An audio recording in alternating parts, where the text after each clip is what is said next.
يا مساء السوبر، يا مساء السوبر، ليله سوبر، كاس سوبر. النهارده الاهلي يفوز بالكاس السوبر ال16. قبل ما نرحب بالناس عايز اعمل مقدمه صغيره. في علم الرياضيات الرقم 16 هو 4 اضعاف الرقم 4. عدد بطولات الاهلي هي 16 وعدد بطولات الزمالك هي 4 في كاس السوبر. النهارده الاهلي فاز بالكاس ال16. الفرحه باللون الاحمر تجتاح انحاء المعموره، بدايه من نادي اهلي الجزيره، عندنا 3 فروع تانيين في الشيخ زايد التجمع في مدينه نصر العلم يعني. والفرحه النهارده من اول ال4 فروع دول للقاهره لمصر كلها لحد فين؟ لحد الخليج، الماتش في الامارات.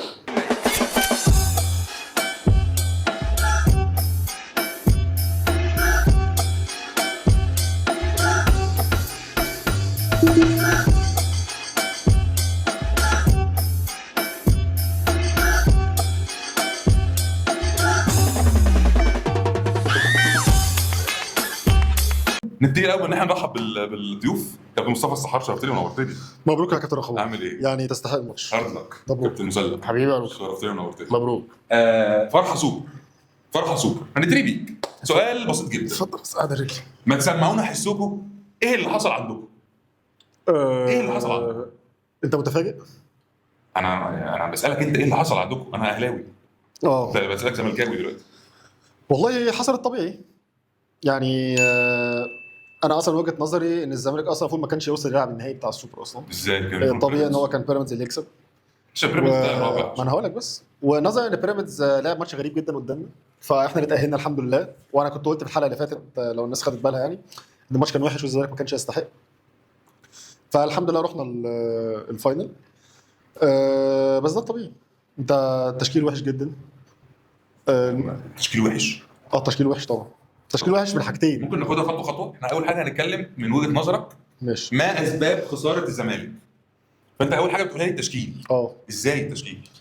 طيب التشكيل انت بتلعب في الهجوم بعمرو ناصر، وبتلعب بشيكو بنزا، ومعاك ناصر ماهر، وعندك سيف جعفر، وعندك الكابتن عبد الله السعيد ما بين قوسين عنده 41 سنه. هل ده سكواد يكسب الاهلي؟ عندك بديل؟ عايز تنزل سيف الجزيري من الاول؟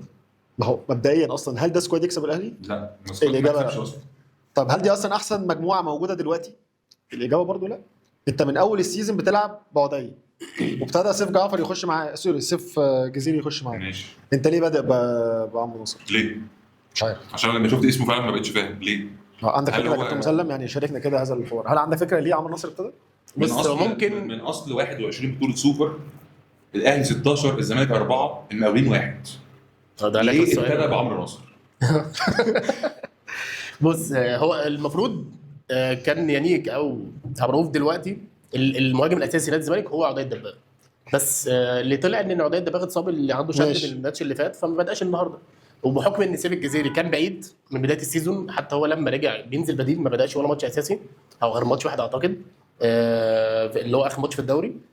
فالطبيعي انا يعني مش بخالف رايكم، بس هو الطبيعي ان عمرو ناصر هو اللي يبدا. طب ما هقول لك على حاجه، عمرو ناصر يعني. ما انا هقول لك بقى، اجت من الجزيره. هو عمرو ناصر لعب ان هو 9 ماتشات كان بيشارك اكتر منه. عمرو ناصر لعب 45 دقيقه تمام، والجزيري لعب 45 دقيقه.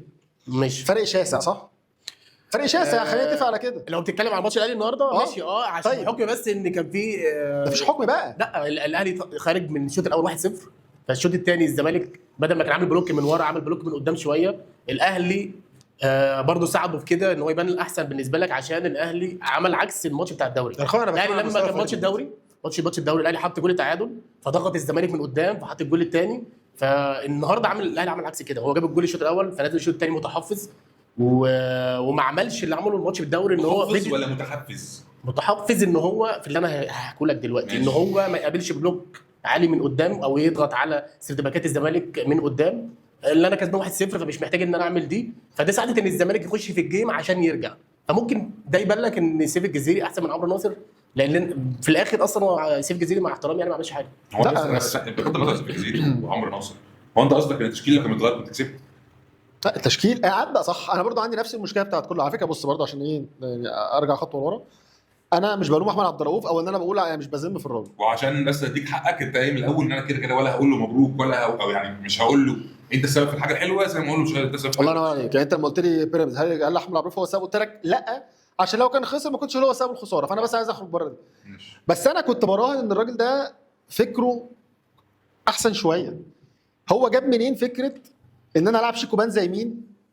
شيكو بان النهارده لعب يمين يا كابتن مسلم خلاص، وكابتن رقباوي وابتدى بعمرو ناصر اللي هو عمره ما ابتدى من اول السيزون تقريبا، ولعب بسيف جعفر. انا ما اعرفش عمل ايه، ليه دربك الدنيا؟ هل في مره عمري ما شفت مدرب دربك الفريق وعمل فكره جديده ونجحت، او كان منتظر ايه؟ يعني هو كان منتظر ايه؟ انا مش فاهم. منتظر يمسك نص الملعب بسيف جعفر مثلا؟ فلا، التشكيل انت اصلا داخل الماتش تشكيلك مش كويس. ضيعنا اول 45 دقيقه، اول 45 دقيقه انا مقفول، مستوى وحش جدا، ما بنلعبش باص، ما فيش حد بيطلع بالكوره، اداء كان زي الزفت بس معلش انا هتكلم بقى طرف الاهلاوي شويه. هو انت من ضمن الاسباب مش بس التشكيل، من الناحيه الثانيه الاهلي من اول دقيقه في الجيم ضغط عالي على الفرقه اللي قدام، وده بقاله كتير. كان الاهلي اصلا بيسيب الاستحواذ الزمالك، بقالنا ماتشات بغض النظر اسم المدير الفني في الاهلي والزمالك، كان الاهلي ساعات بيسيب الاستحواذ الزمالك ايام جونز. لكن الماتشين اللي فاتوا الاهلي قدام سيراميكا وقدام الزمالك الاهلي بيضغط عليه من الاول، هو اصلا بيغلطك في الباص كده. بص ان هو كان ماسك وسط الملعب حلو قوي النهارده، مروان عطيه عامل ماتش هايل. فانا كنت ماسك نص الملعب وعامل بريشر عالي على كل الفريق بتاعك، مفيش حد بيستلم غيره، حد بيضغط عليه، فبالتالي انت اصلا يعني مش حاسس ان بس مشكله تشكيل الفرقه بشكل عام، ما تعرفش تسد مع اللي قدام. خلي مسلم يرد على الحته دي بقى. انا عندي نقطتين بس، هرجع لنقطه كنا اتكلمنا فيها الحلقه اللي فاتت احنا الثلاثه، وقلت لكم قصه احمد عبد لما هو كان متمسك انه ياخد فرصه. طبعا مش بقول ان انت غلط، سيبنا اكمل كلامي بس. اهدى انت حطيت لنا ما تقاطعنيش، حطيت لنا انا مش بقول ان انت غلط، قلت لك الحلقه اللي فاتت انت مش غلط. ولو هو كان كسب مثلا السوبر النهارده كان ممكن انا اروح معاك في الراي شويه ان هو خلاص يكمل السيزون والكلام ده كله. بس انا رديت عليك الحلقه اللي فاتت قلت لك لما هيوصل لمرحله معينه في المنافسات على البطولات او ماتشات معينه ان هو مطالب انه ياخد بطوله، ممكن الضغط يجي معاه بنتيجه عكسيه، وده اللي حصل النهارده. احنا ما لحقناش نبات اسبوع في الحلقه او نكمل اخر السيزون نشوف الدوري هيعمل ايه ولا السوبر ولا كاس. هو مع اول بطوله ضغط، نسبه التشكيل اصلا في كلام كتير ممكن يتقال في الحته دي، والراجل تغييراته ما غيرتش اي حاجه في الملعب. انا بس دي نقطه. نخش في نقطه كده. طبعا مع مسلم التغييرات، انا هسيبك تكمل. بس هو النهارده يحسب له انه لما الدنيا بايظه ما بين الشوطين عمل 3 تغييرات، بالعكس ده التغييرات انا مبسوط من اللي هو عمله.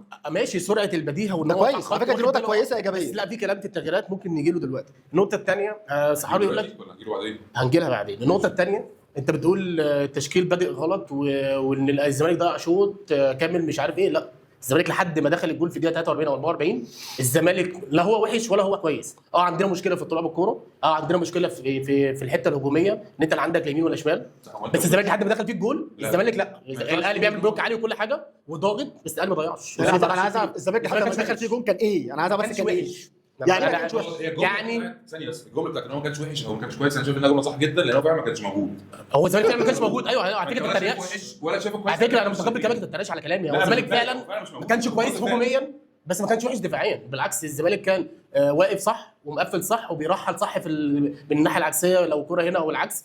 الزمالك لحد ما دخل فيه الجول لا، يعيب على الراجل ان هو بادئ التشكيل غلط. انت مش عايز تدوس فيها صحار، لو هو بادئ غلط فعلا. سيف جعفر انا مش عارف بيلعب كوره ليه، مش ان هو حلو ولا وحش او ينزل بديله، انا مش عارف هو بيلعب كوره ليه. راجل هجوميا مش موجود، دفاعيا ما عندوش حته الضغط لا بتاعت 6 ولا بتاعت تكمله 8 ان هو يعمل ربط، ولما بيستلم الكوره ما عندوش ان هو يطلع باك، ما عندوش ان هو يعمل 1 2، ما عندوش ان هو ياخد واحد ومثلا ويزيد، ما عندوش ملكه حتى يزيد جوه ال 18 يبقى زي مروان عطيه لما يحط الجول الثاني النهارده.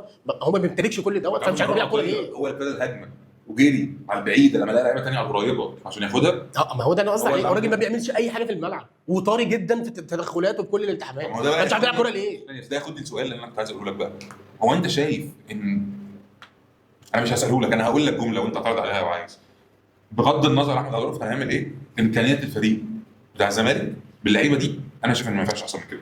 سكواد الزمالك ضعيف جدا يا اخويا. سكواد الزمالك نفسه فرصتك الوحيده ان انت تعرف تكسب الاهلي هو ان الاهلي يبقى نازل واقع. لا ماشي، انا مش هقاطعكم بس كمل. لا السكواد بتاع الزمالك ده عايز اقول لك على حاجه، تغييره واحده كانت تغير كل اللي انت بتقوله ده. السكواد بتاع الزمالك فعلا ما يقدرش يقف قدام سكواد الاهلي لو هو فايق وفي مدير فني ماسكه كويس.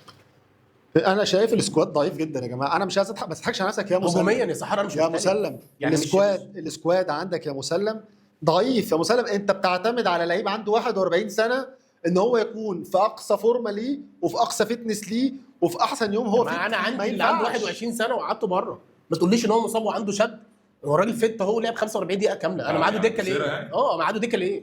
مسلم هو يا برضه- مصاب اوت يا اما هو الراجل ده هياخد ربع ساعه معتمد على التشكيل. طب ما تبدا هو هو ماسك في عبد الله السعيد عنده 41 سنه، مش ماسك احسن. انا مش ماسك فيه على عبد الله السعيد احسن من نص الملعب كله. عبد الله السعيد لعيب هايل، بس ما ينفعش يبقى هو الاساسي يا اللي سيد أنا الفاضل، ما هو- ببني الموسم عليه. ما هو عيب مدرب. لا، مش عيب مدرب، لا عيب عيب مدرب. تشكيل. مش سكواد. يا مش مدرب. يا رقباوي اسمعني، مفيش مدرب او مفيش فرقه كبيره عايز تكسب ماتش تلعب من غير مركز 6.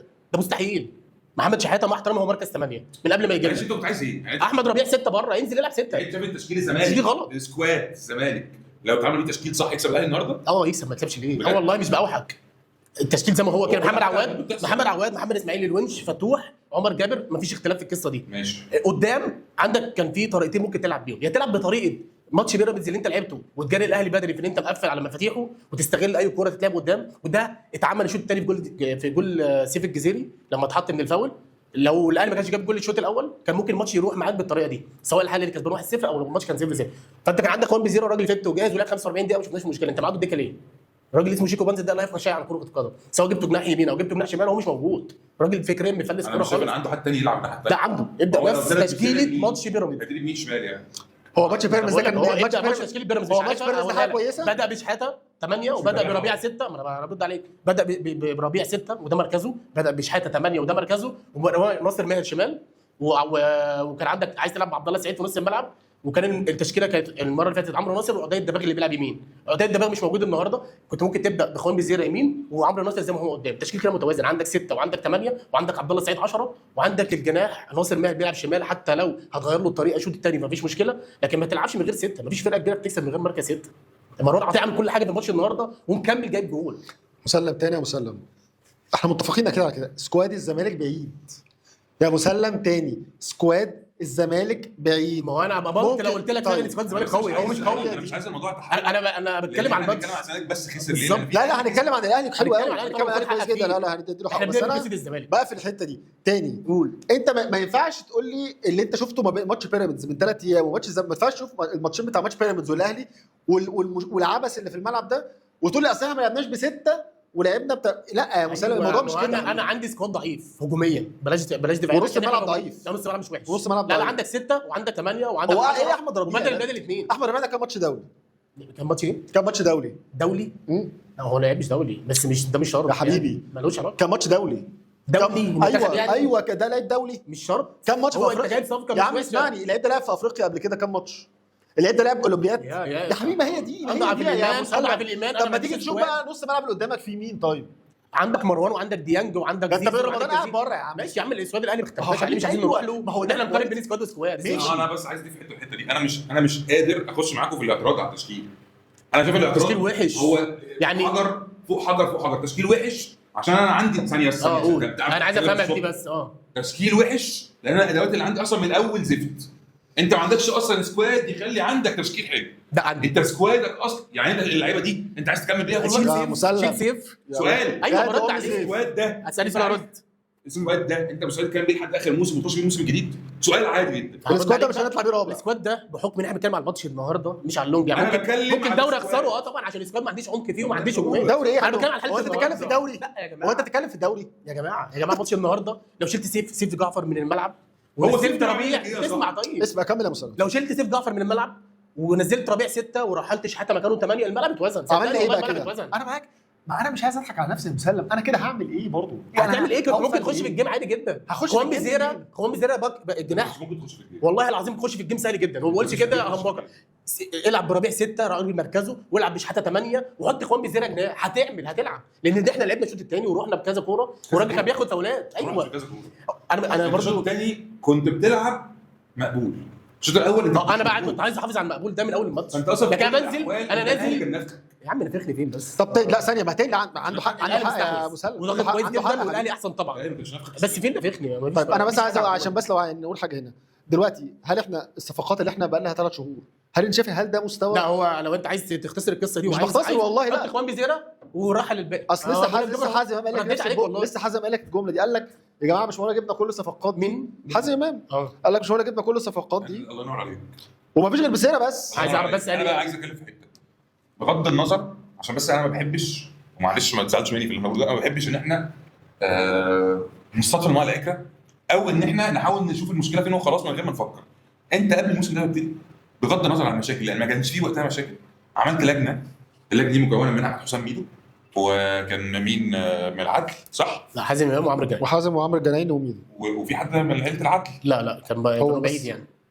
يعني مش هنختلف ما علينا حبايبي. خلاص. والناس دي راحت جابت صفقات لا مش بقطعك، ما جابوش صفقات. طب ما جابوا جون ادوارد. ما جابوش جون ادوارد ومشي. ماشي واحده بس عشان ما اللي جاب لا، لا، لا، الصفقات لا، دي لا. جون ادوارد جاب كل ده. لا ثانيه لا ماشي بس جون كمل. ادوارد جاب الصفقات دي كلها. لا جون ادوارد اللي جاب. الناس دي عملت قبلها انها جابت صفقات تانية. مين اللي جاب اسمه ايه الراجل المغربي ده؟ صلاح مصدق لا معايا صدق او اللي جابوا ميدو في يناير او قبل السيزون. انا اللي عايز اقوله ان انت الفتره اللي فاتت دي كلها بجون ادوارد وقبليه انت كنت قاعد ما كانش في مشاكل للدرجه اللي انتوا فيها دلوقتي. ما كانش في مشاكل ايه؟ طالعين موسم صفر. ما كانش في مشاكل ماديه زي اللي انت فيها دلوقتي. ماشي. ومع ذلك انت قلت انا عندي القدره ان انا اروح اعمل واسوي. ماشي وحسام يجي طلع على الجمله الشهيره بتاعت شيكات مفتوحه. ماشي. وكان عندك فرصه انك تعمل ترانسفير ماركت حلو وانت اخترت دول. هو ده ما عادش الكلام. اخبارك على دول. ماشي. ممكن تكون ميزانيتك قليله اوكي بس ستيل قليله جدا. هو ده انا كنت هكتبه بيه. ستيل مش معنى كده ان دي احسن لعيبه في الميزانيه دي. فانت اصلا جايب سكواد غلط وصلك لان انت عندك سكواد ضعيف، وصلك ان معاك تشغيل غلط، مدير فني زي الزفت، التجربه كلها زي الزفت. ولو حد نفخ في صورتكم هيبقى الجماهير بالاخر.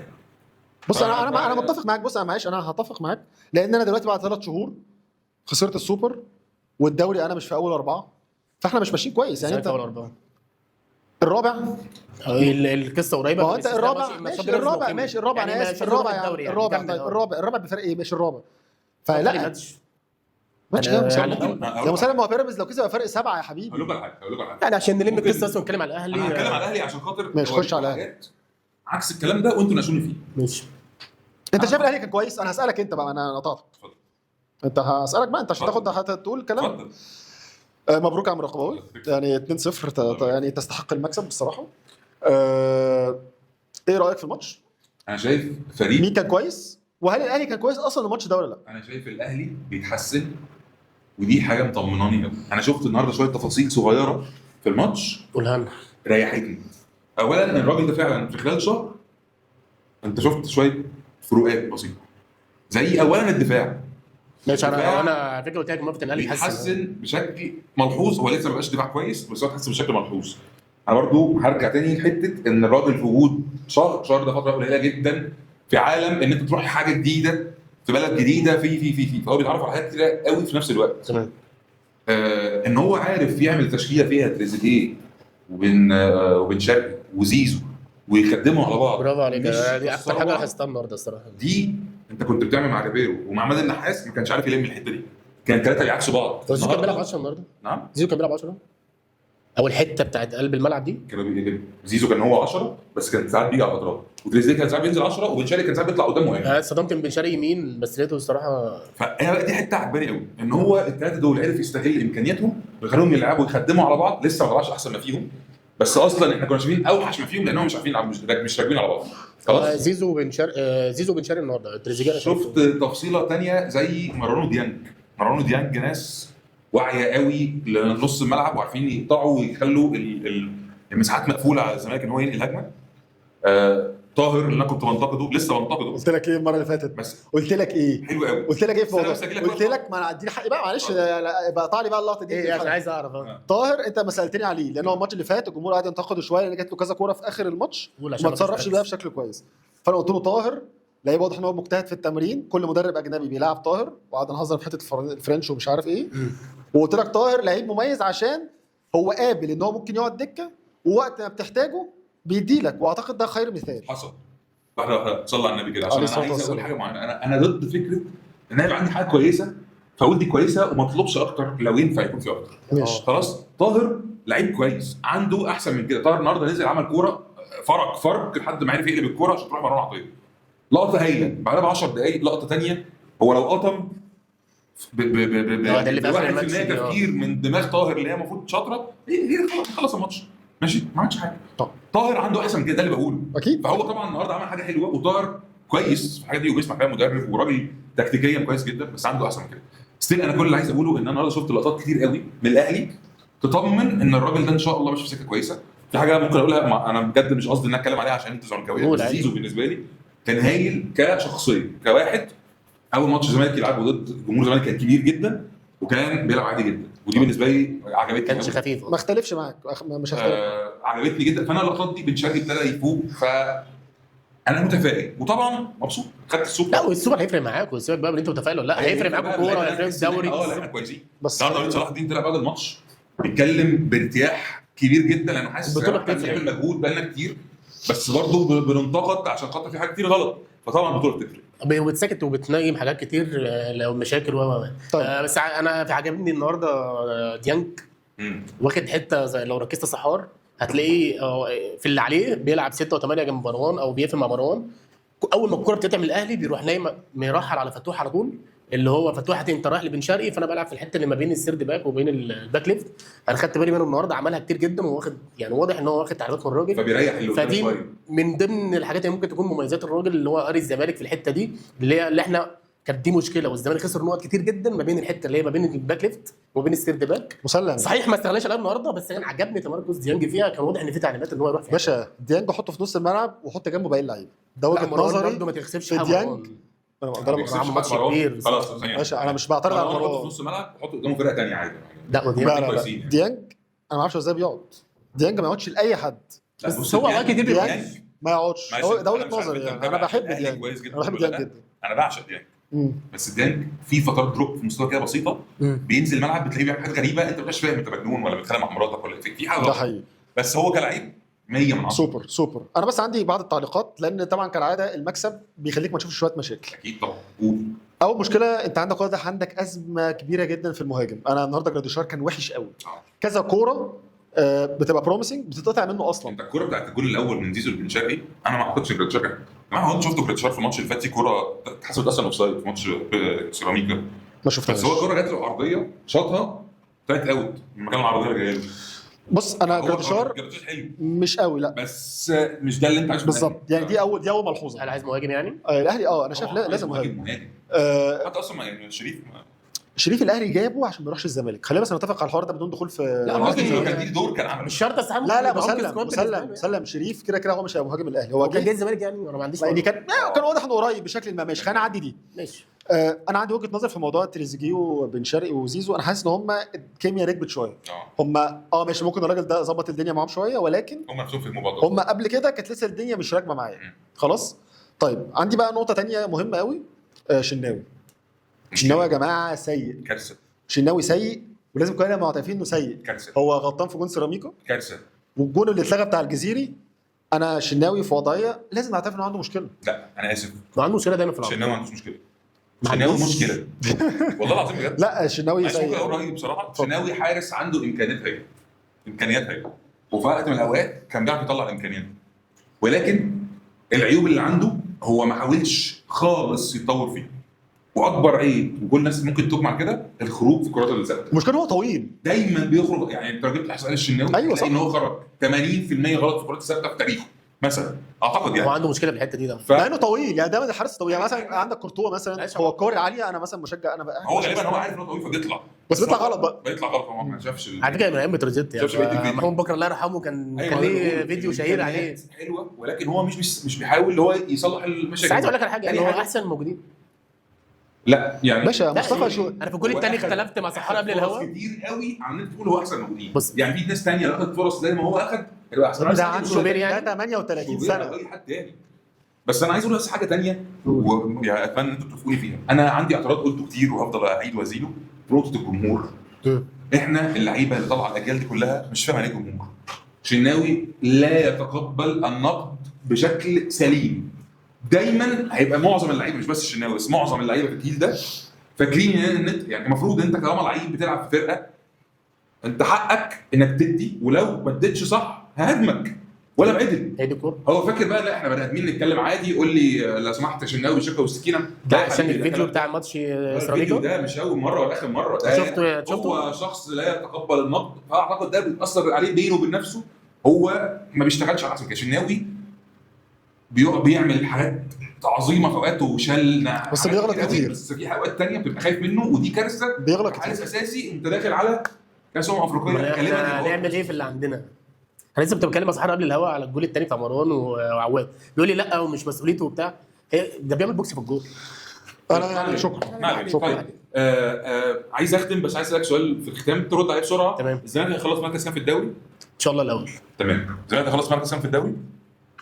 ده عشان بس يعني ده امنيات ولا توقعات بس؟ لا انا بتوقع والله مع مدرب كبير، وقلتها لكم الحلقه اللي لا فاتت. توقعات امنيات ايه؟ هو على ما المدرب الجديد يجي ده في توقف وفي قصه يعني لسه بدأ. هيخلص.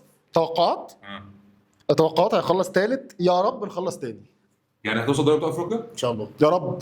وهتفتكر الحلقه دي بقول يا لك رب. الزمالك جاب مدرب كبير مع ناس اللعيبه دي يعني، وفي ناس لازم تركن مع اي يا ريت. صفقه عدله قدام، بس يلعب جناح شمال لان سيكو باند ده خلاص يا ريت جاب والله، آخرنا. يا ريت. لا الزمالك ممكن ينافس على الدوري تاني. شرفتنا ونورتنا كابتن مسلم. حبيبي يا روكا هارد مبروك. الله يبارك فيك. نورتنا يا صاحبي. قعدة كوره وشها حلو عليكم. هارد لك. الله يخليك. ان شاء الله نشوفكم فيديو الاحتفال بالدوري دوري ابطال افريقيا بكاس افريقيا ان شاء الله. متطمعين أوي. كاس العالم. سلام. شكرا.